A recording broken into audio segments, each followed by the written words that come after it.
새로운 맥북이라고 하는 ARM칩 기반의 이 노트북은 하드웨어적으로 컴퓨터와 휴대폰 경계를 붕괴시켰죠. 아이폰은 폰을 컴퓨터처럼 바꿨으면 애플의 ARM 맥북은 컴퓨터를 폰처럼 만든 거예요.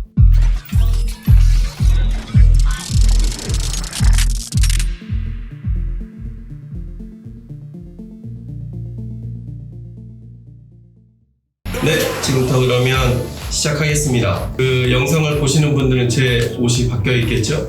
이유는 뭐냐면 원래 3개 영상 올라가고 나머지 분량이 35분 정도나 되는 분량이 있었는데 오히려 올라갔던 것보다 훨씬 많은 3배 더 되는 분량이 있었는데 그거를 열심히 90% 이상 준비했던 저희 편집자의 PC가 어택을 당하는 바람에 그래서 그 영상이 날아갔어요. 그래서 고민을 하다가 어쨌든 얘기를 꺼낸 거는 끝맺음은 져야 되겠길래 다시 영상을 촬영하기로 했습니다. 그래서 옷도 바뀌고 논지도 바뀔 수도 있는데 한번 정리를 해보려 그래요. 이전에 했었던 얘기까지 같이 범위로서 정리를 좀 해보고 싶은데 제가 이 영상에서 얘기하고 싶었던 거는 사실은 영상이 아니라 원래는 여러분들께 전달해 주는 건데 이제 한번 유튜브를 타니까 나도 좀 긴장했다. 그래서 어쨌든 애플 얘기를 꺼내고 싶었던 거는 하나였어요. 애플이 기존에 있었던 질서나 생각, 고정관념들을 어떻게 깨부셔왔고 그것들이 어떻게 성공했는지를 여러분들께 들려주고 싶었어요. 그래서 제가 첫 번째 얘기했었던 게 아이폰이었죠. 아이폰 이전에는 원래 휴대폰으로 하던 일과 컴퓨터가 하는 일이 분리가 돼 있었어. 근데 아이폰이 나오면서 굳이 컴퓨터가 없어도 휴대폰으로 다 되네라는 걸 보여줬죠. 그러려면 컴퓨터에서 하던 일들에 해당되는 거, 우리가 컴퓨터에서 하는 일은 우리가 컴퓨터에서 뭔가 일을 해야 돼. 예를 들면 예진님이 우리 재고 같은 걸 관리해야 돼. 뭘 통해서 관리하지? 문서, 그 문서는 뭘로 열어? 엑셀이요. 그렇지. 엑셀이라는 프로그램으로 관리하잖아. 우리가 컴퓨터로 무언가 일을 한다는 거는 해당되는 프로그램을 가지고 일하는 거죠. 근데 내가 휴대폰으로 컴퓨터 일을 똑같이 하려면 뭐가 필요하지? 컴퓨터에서 썼던 엑셀 같은 게 휴대폰에서 돌아가야 되잖아. 그러려고 했더니 기존의 휴대폰에서 돌아가던 운영체제로는 한계가 있었던 거예요. 그래서 그때 리얼타임 OS니 뭐니 여러 가지 얘기를 했지만 핵심은 컴퓨터에 올라가는 어플리케이션들 대부분이 휴대폰에도 돌아가려면 두 개의 운영체제의 근간을 서로 비슷하게 맞춰줘야 되는 거야. 거기에 휴대폰에서 돌아갈 때도 컴퓨터에서 돌아갈 때처럼 하드웨어 성능도 어느 정도 나와야 되는 거야. 이해됐어요? 이거를 아이폰이 처음에 붕괴를 시킨 거예요. 그래서 휴대폰의 경계랑 컴퓨터의 경계를 첫 번째 깨부신 게 아이폰으로 깨부시고 그래서 제가 옛날 생각하면서 다시 조사를 좀 해봤는데 애플이 처음으로 컴퓨터 나무 상자에 만들었던 컴퓨터 얘기 그때도 한번 잠깐 했었어요. 1976년도에 만들었다고. 근데 그거 전에 아이폰이 처음 출시된 게 2007년도예요. 근데 아이폰은 출시되자마자 실제 사람들이 샀지. 출시니까. 그리고 그때부터 퍼졌어. 최초의 안드로이드 폰 혹시 기억나나? 최초의 안드로이드 폰은 HTC사에서 만들었어요. G1 폰이라고. 그래서 이렇게 슬라이드 타입으로 LCD가 딱 올라가고 여기에 키보드 있었던 레퍼런스 폰이었어요. 이 폰은 팔렸나? 개발자용으로만 거의 쓰였지. 안 팔렸어요. 아이폰은 정식 출시, 안드로이드는 그냥 이런 게 있다 정도지 출시가 제대로 되진 않았어요. 삼성은 2009년도에 처음 내놨어요. 그리고 그 뒤에 여러 가지 거를 겪다가 갤럭시 폰을 만들고 그래서 갤럭시 A라는 거를 2009년도에 냈고 근데 갤럭시 A를 그때 산 사람들도 있긴 했는데 내 주변에도 있었어. 유행 따라서 뭐 나오면 사는 놈 하나 있어. 바로 사더라고. 저는 그거 안 사고 그 뒤에 나오는 갤럭시 S1을 샀어요.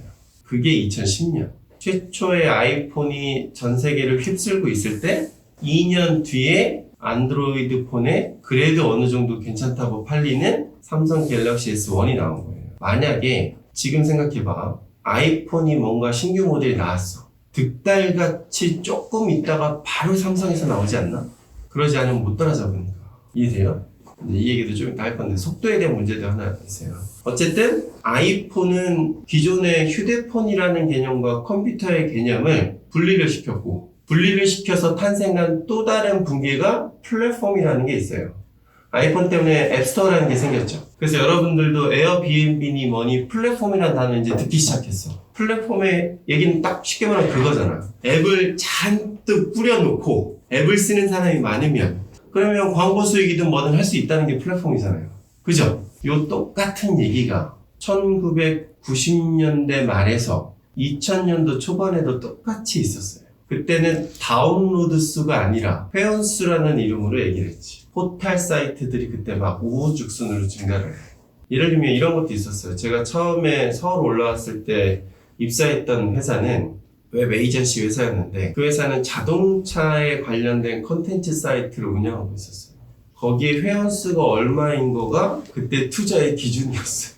그래서 그 당시 이런 것도 있었지. 광고를 보면 돈을 줘요. 이런 개념이 있었어요. 지금도 비슷한 거 있지 않나?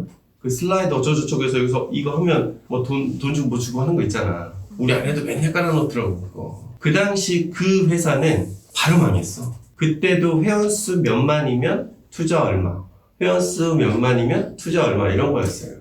근데 그게 망가지면서 인터넷 버블이라는 용어도 생겼지. 거품 경제를. 그래서 다 그때 무너지고.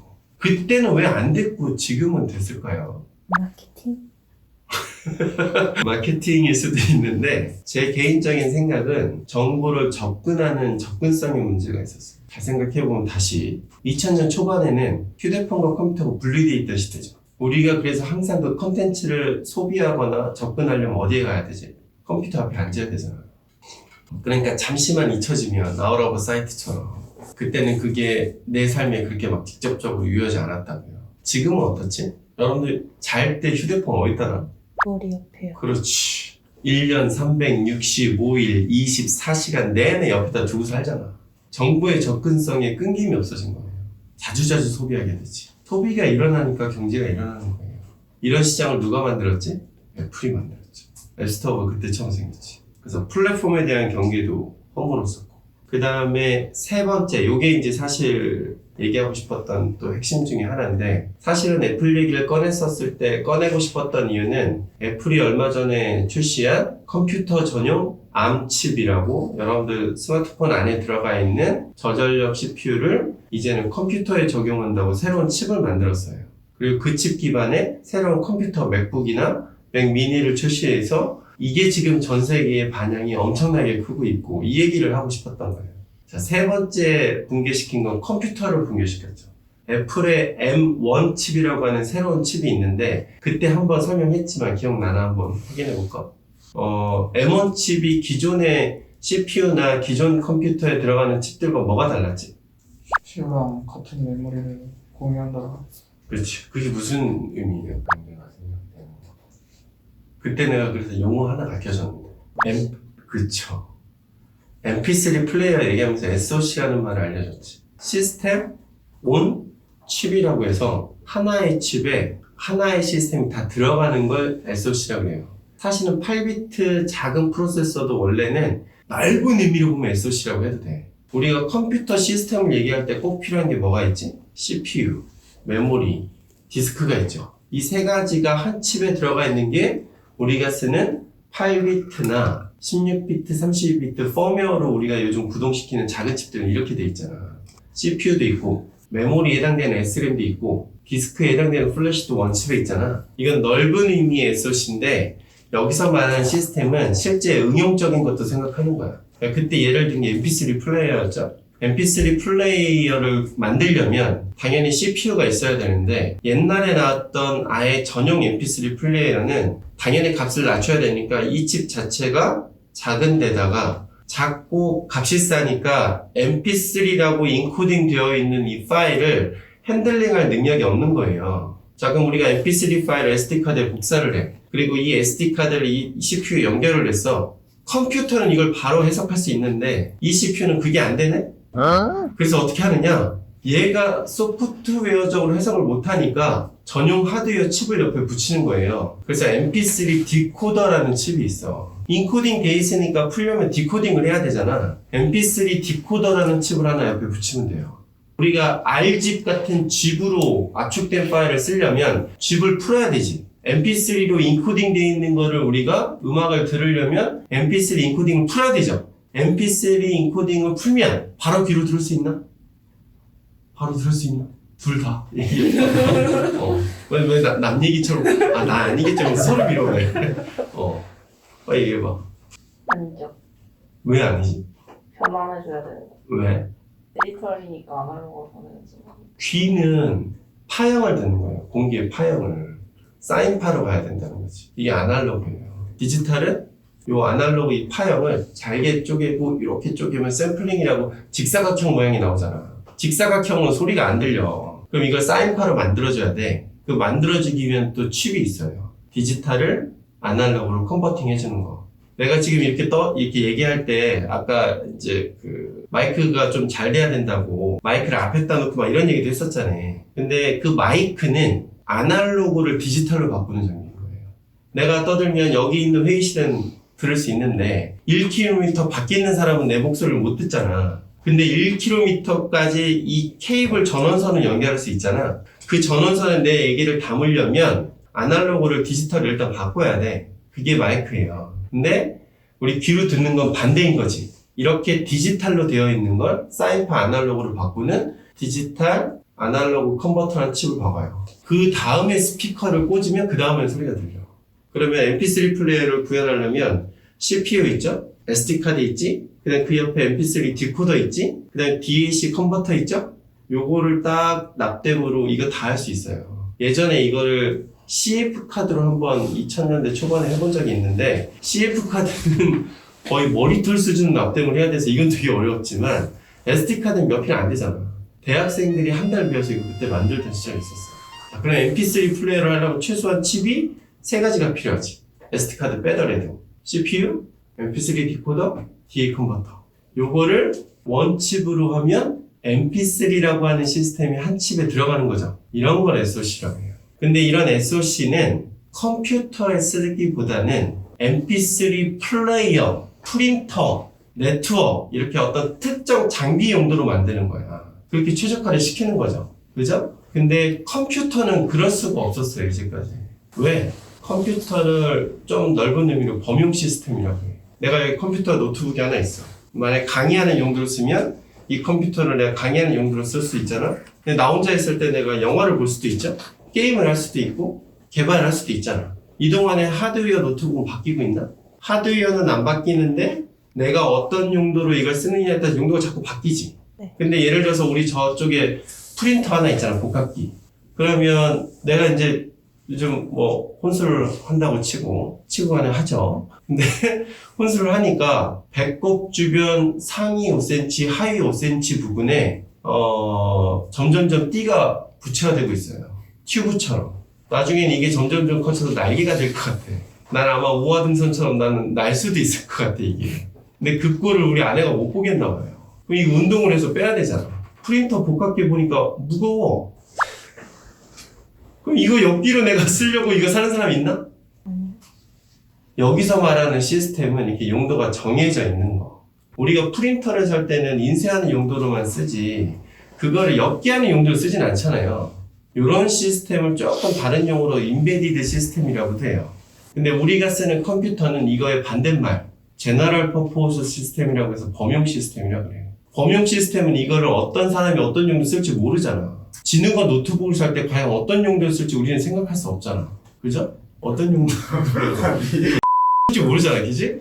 그러면 컴퓨터를 만드는 사람은 저 사람이 어떤 용도로 쓸지 모르니까 시스템에 딱 정해져 있으면 그 용도만, 예를 들면 프린터 같은 경우는 1분에 몇 장 찍어내게끔이 딱 정해져 있으면 거기에 맞는 하드웨어 소프트웨어를 잘 만들어서 값싸게 만들면 돼요. 컴퓨터는 그럴 수가 없잖아. 어떤 용도 쓸지 모르니까. 그래서 컴퓨터의 기본 고정관념과 기본 구조는 확장성이 중요했어요. 처음에 컴퓨터를 샀는데 내가 개발을 한다고 해봤더니 개발할 때, 아니면 이제 지금처럼 이렇게 영상 편집을 해야 되는데 성능이 떨어져. 그럼 그래픽 기능하고 메모리가 좀 더 있었으면 좋겠네? 우리가 휴대폰을 쓰고 있는데 이거 좀 성능이 딸려. 메모리를 좀 바꾸고 이렇게 되나? 안 되잖아. 프린터를 샀는데 1분에 예를 들어서 100장을 찍어내고 있는데 나는 1분에 1000장을 찍어내고 싶어. 그런다고 그 안에 뭘 교체해가지고 이게 바뀌어지나? 이미 시스템은 그 용도에 맞춰졌기 때문에 내가 더 나은 기능을 쓰려면 이걸 버리고 새로 사야 되는 거야. 컴퓨터는 그렇게 안 해도 되지. 뭐가 되지? 업그레이드가 되잖아. 그래서 컴퓨터를 처음 만들 때부터 업그레이드를 생각한 확장성이 중요했어요. 그래서 하드웨어 용어로 버스라는 구조가 발달됐지. 메모리는 메모리 버스에 해당되는 카드 슬롯이 생기니까 처음에는 한 장 꽂아서 시작을 했는데 부족하면 여러 장 꽂아도 되잖아. 그래픽 카드 기본을 쓰는 게 있어. 부족해. 그럼 컴퓨터 열면 거기에 슬롯이 있죠. 여기에도 버스로 돼 있어요.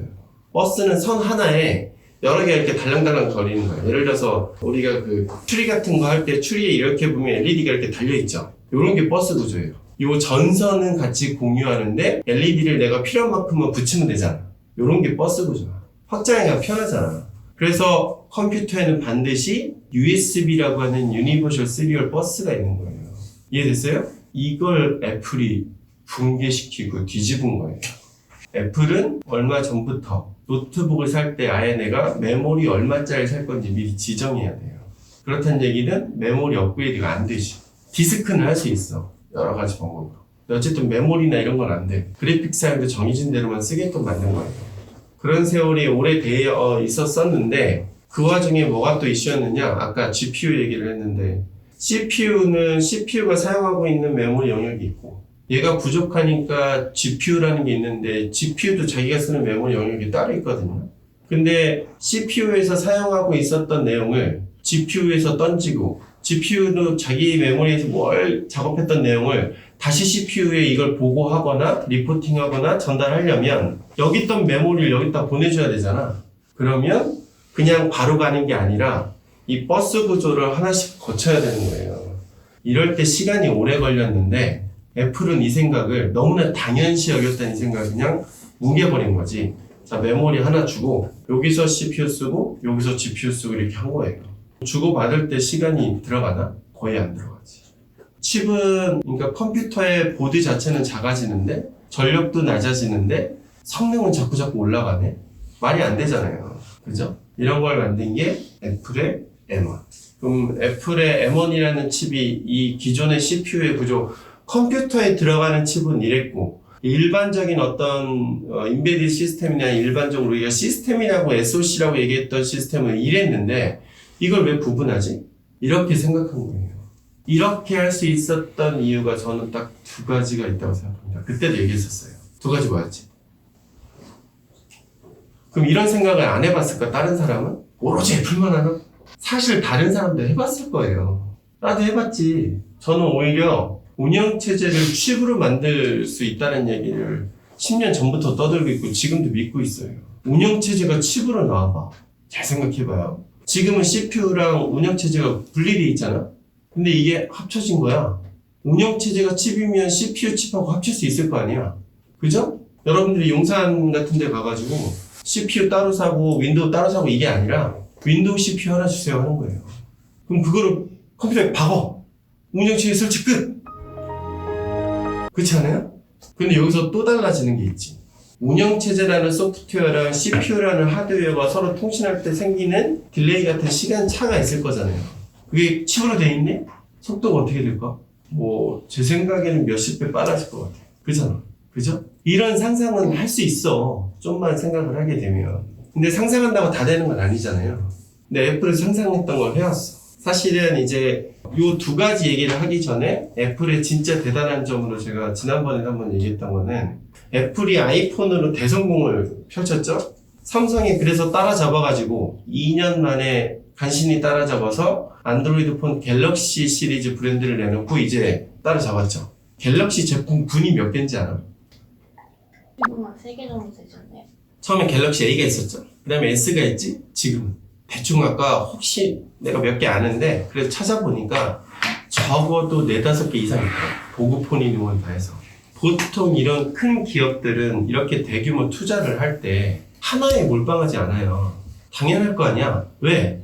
여기에 몰빵했는데 이게 안 될 수도 있잖아. 그러니까 다른 것도 있어야지. 그래서 이렇게 문어발처럼 쫙 깔아놓고 하나 걸려?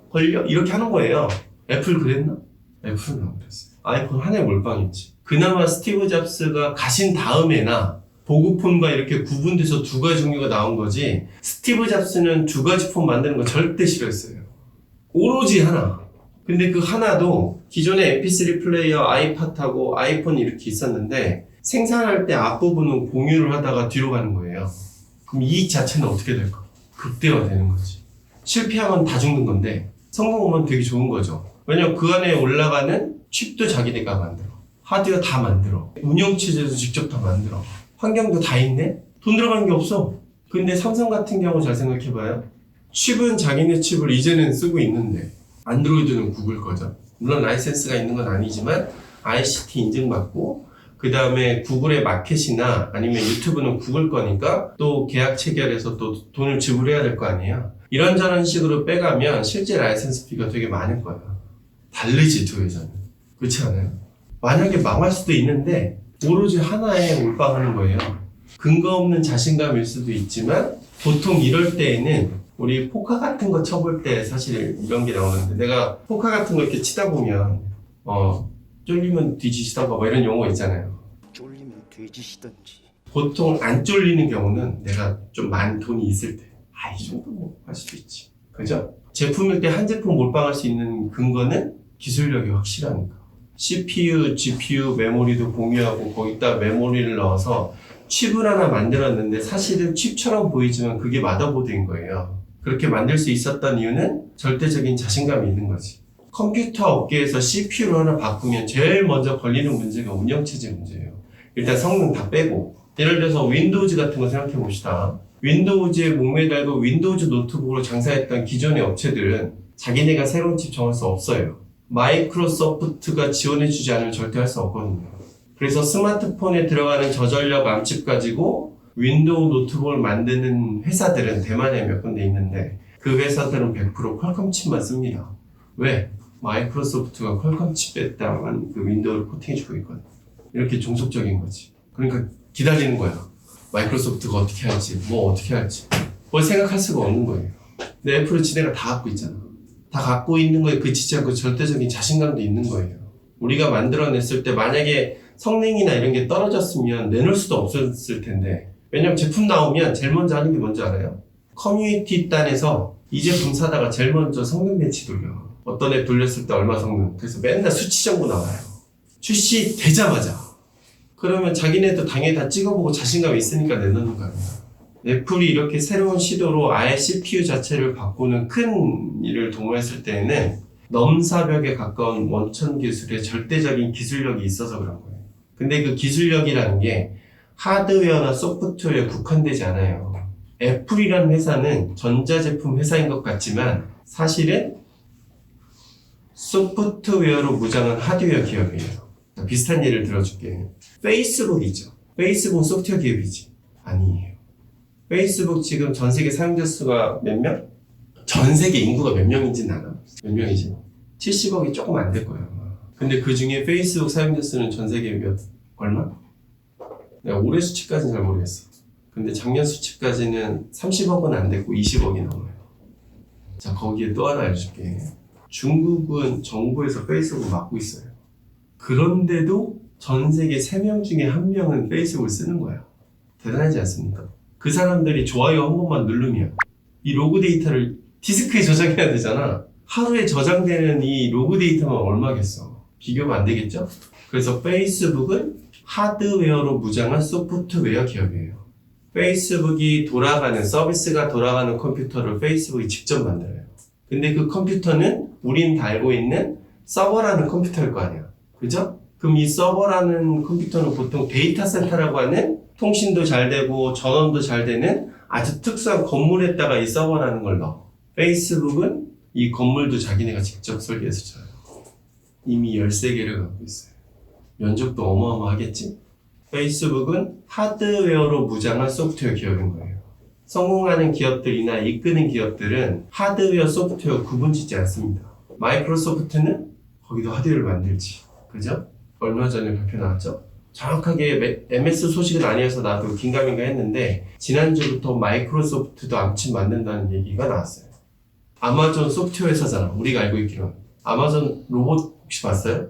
아마존에 왜 이렇게 물류 창고 쫙 이렇게 물류들을 밑에서 로봇 청소기 같은 게 쫙 이렇게 움직이는 거 봤나? 지들이 다 만들어. 드론? 아마존이 직접 만들어요. 칩? 아마존이 직접 만들어. 성공하는 기업들이나 앞서 나가는 기업들, 뭔가 플랫폼이나 신기술을 이끄는 사람, 이 기업들의 기준은 하드웨어, 소프트웨어를 가리지 않는다고. 삼성은 삼성은 어때요? 안타깝지만 하드웨어 기업이죠. 물론 거기도 여러 가지가 있긴 하나 혁신적이진 않아요. 그래서 이런 것들을 하려면 애플처럼 되고 애플처럼 가고 싶으면 하드웨어, 소프트웨어를 가리지 않고 자기가 원하는 제품을 만들 수 있는 원천 기술이 반드시 있어야 시도라도 할 수 있는 거죠. 그게 애플의 M1 칩이 처음에 나왔다. 그래서 애플은 기존의 애플 맥북이 새로운 맥북으로 나오기 이전에는 그럼에도 불구하고 컴퓨터 구조는 이렇다라고 늘 인식되고 있는 구조가 있었는데 이제 앞으로 애플 때문에 이후에는 기존에 알고 있었던 컴퓨터 구조가 바뀔 거예요. 그런데 여기서 우리가 더 신경 써야 되고 이 얘기를 굳이 하는 이유는 그 바뀌는 속도가 달라요. 아이폰이 2007년도 나왔는데 제대로 팔려지는 제품이 안드로이드 폰에 나오기까지는 적어도 2, 3년의 텀이 있었지만 지금 애플의 ARM 맥북이 나오고 난 이후에 윈도우 ARM 맥북 얘기는 벌써부터 나오고 있어. 이 퍼지는 속도가 예전과 달리 정보나 전파, 유행이 퍼지는 속도는 기하급수적으로 빨라질 거예요. 우리나라 기업들이 이걸 따라잡을 수 있을까? 쉽지 않다고 봅니다. 우리 회사는 가능한가요? 기술적으로는 난 가능하다고 생각해. 우리도 하드웨어, 소프트웨어 100% 애플만큼 당연히 안 되지. 근데 우리는 그 방향을 보고 실력이 안 되는 거를 시간을 쌓아서 우리는 미리 준비하고 있었잖아요. 그래서 우리는 가능하다고 봐요. 두 번째, 애플이 그렇게 밀어붙일 수 있었던 이유. 애플이 ARM 맥북을 이렇게 내놓으면 아까 다시 돌아가가지고 휴대폰에서 컴퓨터가 하던 일을 그대로 똑같이 하는 아이폰을 만들려면 제일 중요했던 게 뭐였지? 운영체제였죠. 왜? 운영체제가 어느 정도 통해야 그 위에 올라가는 어플리케이션 올라갈 거니까. 자, 그럼 CPU를 바꿨어. 거기에 맞는 운영체제를 당연히 애플은 갖고 있으니까 내놨지. 근데 뭐가 없지 지금? 앱이 없어요. 어플리케이션은 CPU가 달라지면 이 어플리케이션을 한 번 더 새로 컴파일이라고 하는 과정을 또 해야 돼. 근데 과연 그걸 할 거냐? 왜냐면 하다가 에러가 날 수도 있고 그걸 잡으려면 또 시간 투자를 해야 되는 거잖아요. 해줄까 이거예요. 우리나라 기업들이나 다른 기업들, 특히 대만에 있는 기업들은 아마 무서워서 절대 이 짓 안 할 겁니다. 자기가 이게 뭘 이끄는 작업이 아니라 우리나라 대부분 다 쫓아가기 바쁘니까. 내놓는다고 따라가나 안 따라가지. 근데 애플에게는 두 번째 이유가 있었어요. 절대적인 충성 고객이 있는 거예요. 두터운 팬이 있는 거죠. 그러니까 애플은 절대적인 기술력도 있어. 그래서 잘 만들어낸 자신도 있네? 근데 만들어 두고 나서 다른 이 앱 업체들이 여기에 니네 새로 내었으니까 우리 이제부터 지원 안 해. 이럴 수도 있는 거잖아. 근데 애플은 자기네가 내놓고 성능이 입증되면 당연히 쫓아올 거라고 믿었던 거예요. 그만큼 충성 고객이 많으니까. 사실은 이럴 수도 있어요. 예를 들어서 매출보다 나는 순수익을 더 중요시 여기는데 가령 100만 개를 팔아서 남는 이익이 있을 거고 10,000개를 팔아서 남는 이익이 있을 거잖아. 근데 애플 같은 기업은 10,000개를 팔아서 남는 이익이 더 커서 결과적으로는 순수익이 더 많은 기업인 거예요. 팬층만 잘 챙겨도 돼. 앞으로는 이 팬이 되게 중요할 거예요. 충성 고객. 자, 조금 얘기가 길어졌으니까 이제 정리를 할게요. 정리하자면 저스트 30분이었는데 조금 오가했네. 이제 마지막 정리. 아이폰은 휴대폰과 컴퓨터의 개념을 붕괴시켰죠? 근데 새로운 맥북이라고 하는 ARM칩 기반의 이 노트북은 하드웨어적으로 컴퓨터와 휴대폰 경계를 붕괴시켰죠. 아이폰은 폰을 컴퓨터처럼 바꿨으면 애플의 ARM 맥북은 컴퓨터를 폰처럼 만든 거예요. 두 번째, 어플리케이션에 대한 그래도 부담이 있었던지. 근데 휴대폰에 있는 CPU에 비슷한 운영체제가 만약에 서로 연동된다면 지금은 서로 다르지만 여기에 있는 수많은 앱들이라고 하는 소프트웨어를 그대로 노트북에 갖고 올 수 있겠죠.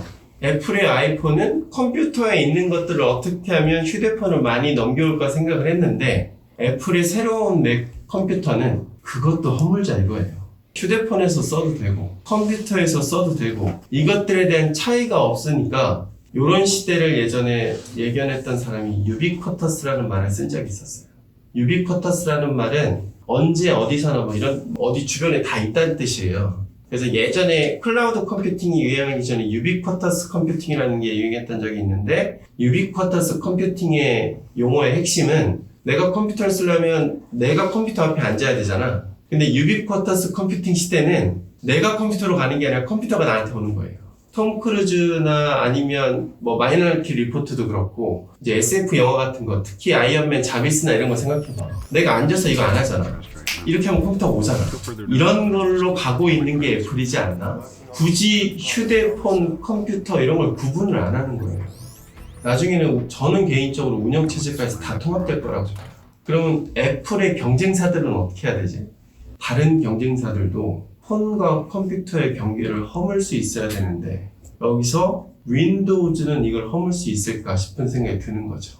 개인적으로 윈도우즈가 암칩을 아무리 잘 지원해도 윈도우즈로는 휴대폰과 컴퓨터의 경계를 허물 수가 없어요. 이유가 뭐죠? 폰이 없으니까. 윈도우즈 폰이 있나? 예전에 잠깐 있었지만 없잖아. 누가 써? 물론 쓰는 사람이 있다라는 얘기를 어디 들었는데 거의 없어요. 자, 그러면 잘 생각해 봅시다. 애플처럼 하려면 폰과 컴퓨터의 경계를 허물고 새로운 형태의 노트북이든 다 좋은데 결과적으로 폰과 컴퓨터를 허물려면 폰과 컴퓨터의 운영체제를 서로 어느 정도는 동일시하거나 같게끔 만들어주고 여기 있는 앱들을 여기서 쓰고 여기 있는 앱들을 여기서 쓰고 데이터는 클라우드에 공유하고 왔다리 갔다리 해야 되잖아. 이렇게 할 수 있는 애플의 경쟁사 등대는 뭐가 있지? 안드로이드가 있죠. 안드로이드가 있잖아. 안드로이드를 이제 컴퓨터처럼만 만들 수 있으면 되잖아. 이해됐나? 그래서 우리 헥사 프로젝트가 중요한 거. 아셨어요? 이 얘기를 하면서 마무리를 하고 사실은 이렇게 그 고정관념을 깨기라는 게 사실 쉽진 않아요. 그거에 대해서 치열하고 간절하게 생각하지 않으면 안 되는데 이런 생각들을 제가 열심히 할 테니까 여러분들도 이런 생각을 조금 가지고 앞으로도 이런 얘기들을 좀 할 거고 다음번에는 이제 예고까지 애플 한번 했으니까 그래서 저희 회사가 하는 암 서버 얘기를 암 서버 해부학이라고 하는 타이틀은 물론 바뀔 수 있는데 어쨌든 주제 한 꼭지씩 해서 하나씩 올리도록 하겠습니다. 여기까지 질문 없으면 끝!